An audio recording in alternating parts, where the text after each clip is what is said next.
One of my good buddies who's successful business owner, he told me once, back in the day, he's like, Willie, what the best thing about being in business is? And I'm like, no, what? He said, you're still in business.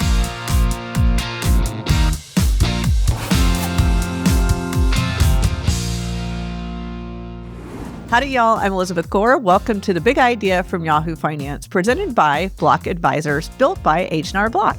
As the co-founder of the small business funding platform Hello Alice, it has always been my mission to help ensure entrepreneurs have the tools they need to succeed. So let's cowboy up. Today's big idea question is, how do I grow a small business when costs, laws, and regulations keep changing? Our industry focus will be spirits. Joining me today to talk about this is owner of Willie's Distillery, Willie Blazer. All right, Willie, welcome to The Big Idea. Thank you. I'm so glad to have you. Thanks for having me. Well, how did this beautiful product come about? Let's start there. Yeah, it was just, I grew up in Western North Carolina and, moonshining country and, some older people in our family, had made homemade brandy and moonshine. So it's kind of maybe, some of my roots. And my late wife, Robin, she grew up in Montana on a grain farm. And, we just once we got back to Montana full time, we just thought that would be a good fit. We've always made our own beer and kind of wine. And, we thought with her background in mind, we could do whiskey. So we just kind of started dabbling in that, and our friends liked what we made, and it took off. Well, dabbling, that's an incredible word, because look what you built. So we met, we have a shared bond to support U.S. veterans, and thank you for your service. And we met at Warriors in Quiet Waters. Right. Great organization that supports post 9/11 combat veterans. So I walked up and tasted your stuff, and I was like, oh my God. And there was thousands of people there. And I was so struck by your story, the way you were presenting, and then just the honesty of also how hard all this is. I mean, For sure. Tell me about some of those first few years. Yeah, it was pretty crazy. We did, it was probably 6 or 7 years of research, and it's a pretty capital intense funding startup business, and we didn't have any money or really knew anybody with money. So it took us a while, but in those years, it was a lot of research in the industry. And once we got going, it was just climbing, all the way uphill, so it's been interesting. How did you originally fund this operation? Yeah, originally, there was a Patriot Express loan out there for GWAT veterans, basically, since 9/11. And basically they would go through with the SBA, and I think it was like a 7A business loan. So there was some funding, funds available for that. And then local banks and working with, local people. And then eventually we tapped into, our friends and family and my social network of pulling strings together and raising more money when we needed it. And did you or your late wife keep a day job while you were building this? Did you have multiple things going? We did. Once I came back from Afghanistan, early 2012, we were game on. We were all in. There were no other side jobs or anything like that, so we were both putting in, 100-hour weeks and, taking stuff that like leap that. is hard. Yeah. And I think was it scary for y'all to? Yeah, 100%. It was different. We weren't, we were used to hard work and long hours, but this was different. This was our first business. We'd never done anything like this in our lives. But we always liked challenges and accepted challenges. And I from my military background, I knew if you did things that were supposedly harder than other places, the reward was there once you got kind of over the finish line. But just like in the military, there's never a finish line. You're constantly trying to improve yourself and get better, and grow. You mentioned the military. I'm always intrigued. Entrepreneurs have to make decisions based on not a lot of information. Yeah. And, I know that my dad, anyway, in the Air Force, he said they'd get 60% there and have to make a decision. I mean, have you pulled that into the business? Yeah, 100%. I mean, at some point you've got to pull the trigger and go. You've got to make that commitment and go after things. And even though everything is on the line, you've got to make a decision. lead, follow, or get out of the way. So as an entrepreneur, you better be leading. Lead, follow, or get out of the way. Yeah. Or fish and cut bait, as we say. Yeah, exactly. Yeah. So getting a little bit technical, it's tax season, and there's always these hard decisions. Do I bring on full-time employees? Do I do 1099s, W-2? I mean, how did you all make those decisions as you were growing? Yeah, I mean, I guess we didn't really know much about business, or I didn't really fully understand what a 1099 was, and that's probably been later on. We're about 13 years into it now, but originally it was employees. It was just me and my wife, and then I hired my buddy Nick. He was our first distiller, and we all kind of learned a lot of things together. But mostly we've had regular employees, full-time employees, but there are some benefits to having a 1099, and lots of times it's on their end too. They can be more flexible and commit a certain amount of hours per week. But there's certain tax benefits as an employer to having a 1099. But it's good. And in a small town that some people have 2 or 3 different jobs, so we might have those people who might want to come help in with, bottling or sales or something like that. But they don't want to be necessarily full-time. Does it help with a cyclical timing? So, I mean, I think about in the wine business, we have harvest, which we need a ton of people, and then we don't. And then we're bottling, we need a ton of people, and then we don't. Yes. Does it help with that kind of work push? Sometimes, but it's not really cyclical. I guess in, the whiskey industry, it's a little bit different. We're making whiskey, almost every day, of the year. But yeah, I don't know if there's any. Do you have a favorite whiskey?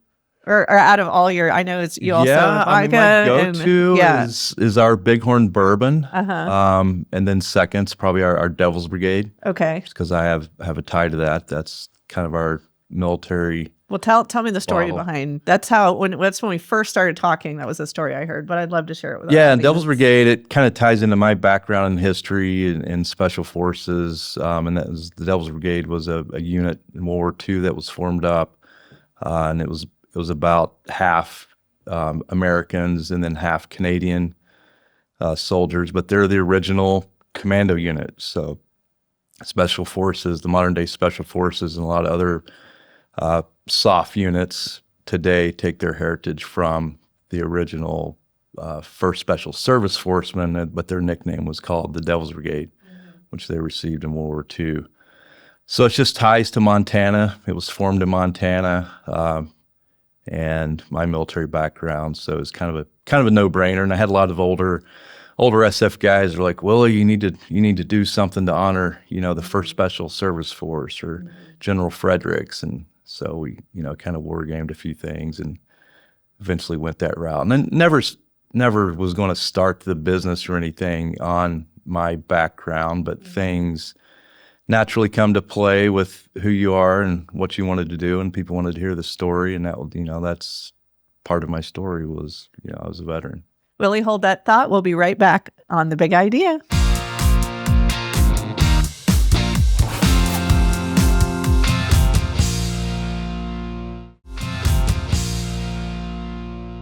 Welcome back to The Big Idea presented by Block Advisors, built by H&R Block. Before break, I spoke with Willie about hiring 1099 employees at Willie's Distillery. With tax season in full swing, y'all, here's a quick heads up on a 1099K.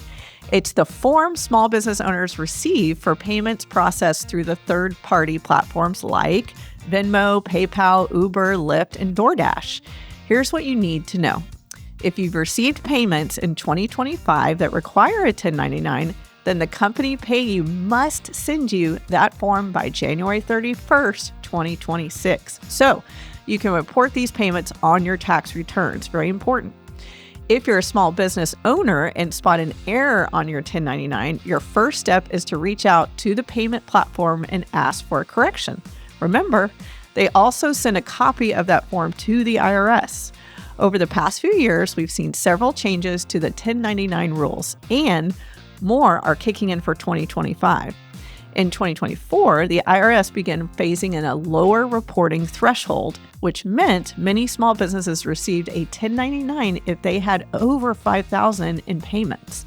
That led to a lot of people getting the form than in previous years. But that changed again on July 4, 2025, when the One Big Beautiful Bill Act was signed.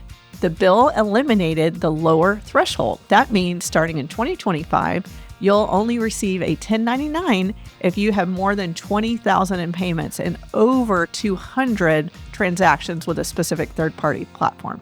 So what's the big takeaway? Many small businesses that receive a 1099 in 2024 may not get one in 25, even if their business activity stayed exactly the same.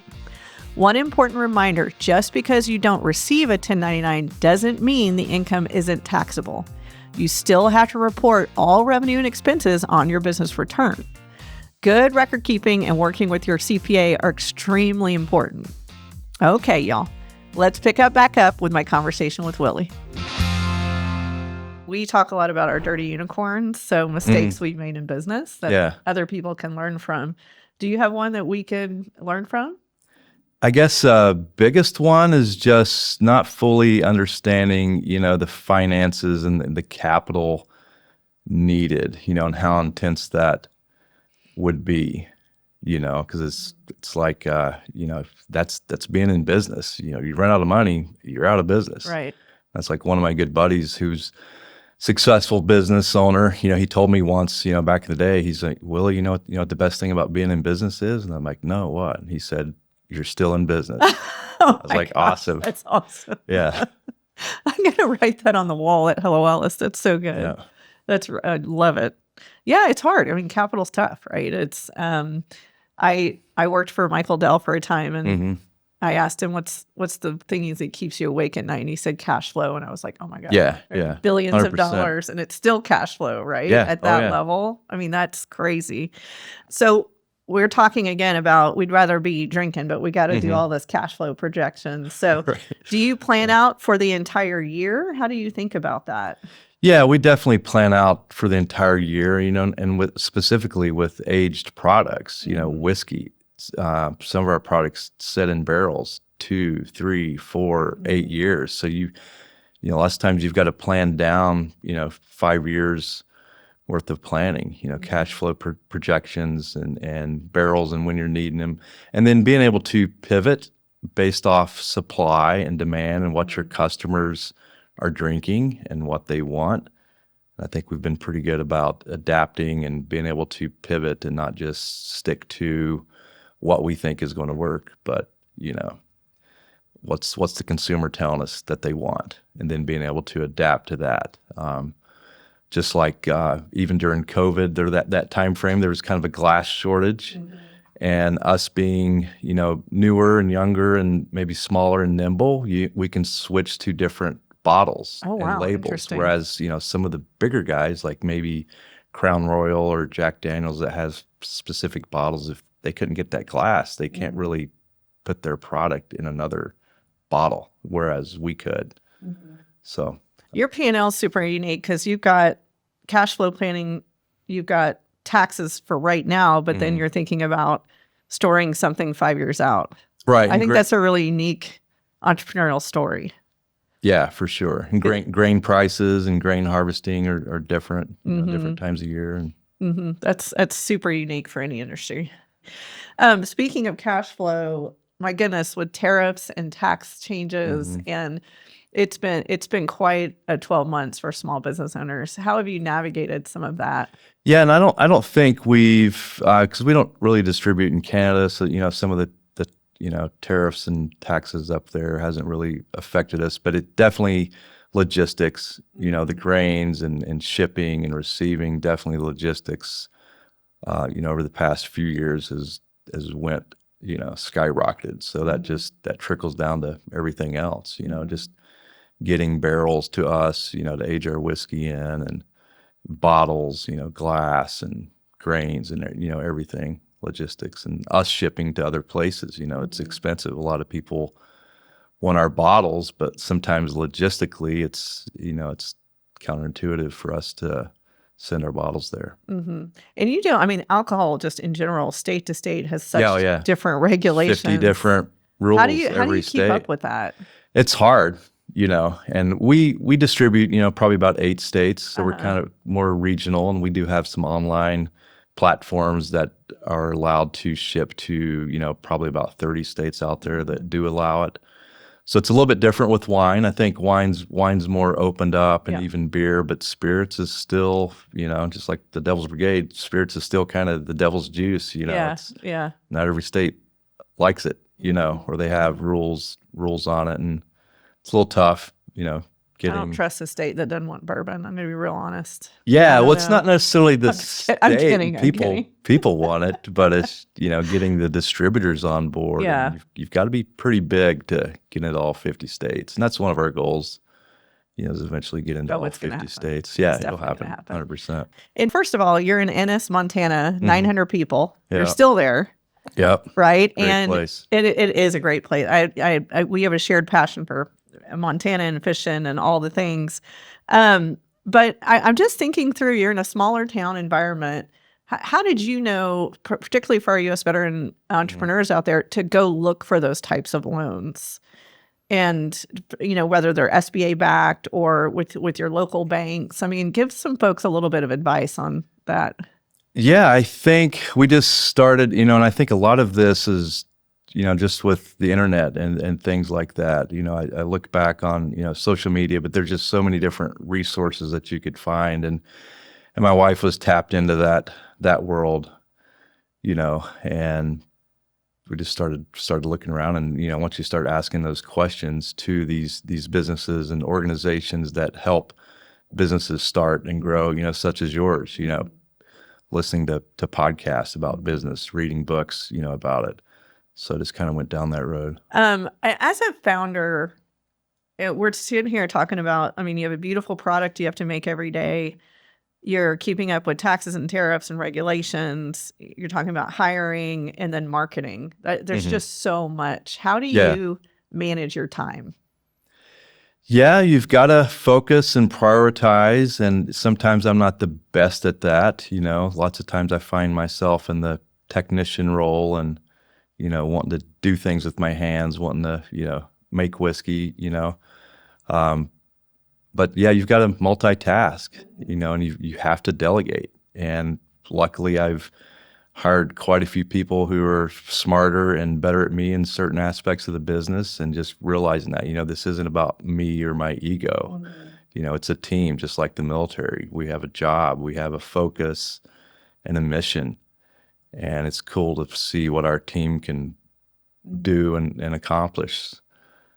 And another business friend of mine told me early on, he's like, Willie, if it's not making money, don't focus on it. So there's a lot of distractions coming from everywhere, but I've always tried to keep that in mind, to some degree. Not everything in business is about money, but if it's not making money, don't focus on it. You're not in business. Don't make it a priority. Yeah. I have a side question. The huckleberry.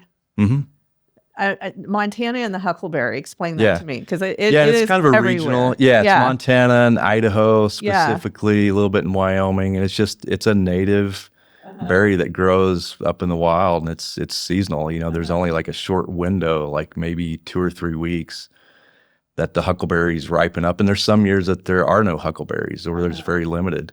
But you're up at 7,000-8,000 feet fighting the birds and the bears to get to the huckleberries. And it ends up in one of these. Which one is it in?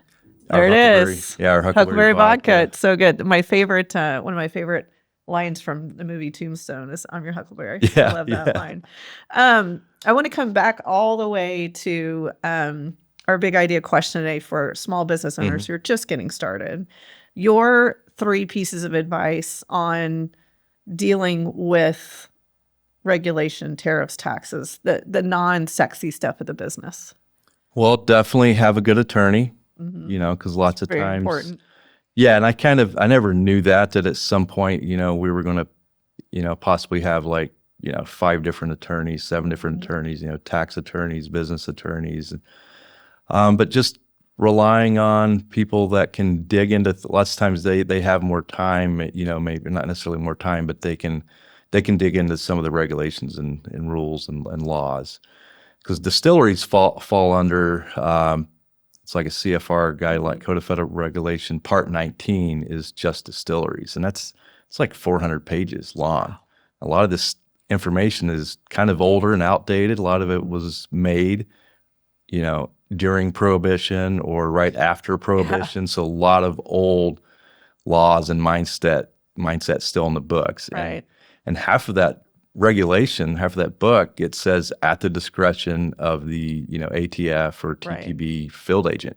So it's subjective. Then it's subjective. Okay. They can, and we've had a good relationship with those guys over the years, but it's a lot to navigate. I mean, there's a lot of gray area and a lot of regulations. And so hire an attorney. What else? Industry, we've got some good trade organizations. We've got our Montana Spirits Guild, and there's maybe 20, 25 distilleries that are part of that, and we work together and we talk through things and collaborate on a lot of things. So that's been good. And then there's some national ones, Discus and ACSA and ADI. So being a part of those trade organizations, there's a lot of information out there, a lot of forum boards or, people you can ask questions. Hey, we got a question about this. And you don't have to necessarily ask a question that's already been answered. That answer's out there, if you look for it. Well, I'll tell you what, I can't wait to drink this, all 4, not at once. I can't wait to see you get to all 50 states. Yeah, and most of all, Willie, thanks for coming on Big Idea. It no, means a lot. You're amazing. Thank you. Thanks for what you're doing. Absolutely. For entrepreneurs. At the end of each episode, I like to give a shout out to a small business who is doing amazing work. Today, I'd like to shout out one very important to Willie, Anthem Snacks. Founded by Green Beret Nate Kahana, Anthem Snacks is a premium veteran-owned meat snack company that specializes in meat-based snacks like jerky and sticks. An awesome thing about Anthem is that Willie's Distillery provides their Bighorn bourbon for their bourbon-flavored jerky. So awesome. You can check them out at anthemsnacks.com. Thank you to Willie for coming on the show, and thank all of you for joining us. We hope you've learned a lot. This has been The Big Idea from Yahoo Finance. Please make sure to scan the QR code below to follow Yahoo Finance podcasts, or check us out at The Big Idea wherever you get your podcasts. You can also come say howdy to me on any of my social channels at Elizabeth Gore USA. I'm Elizabeth Gore, and as my grandmother always said, hold your head up high and give them hell. See you next time.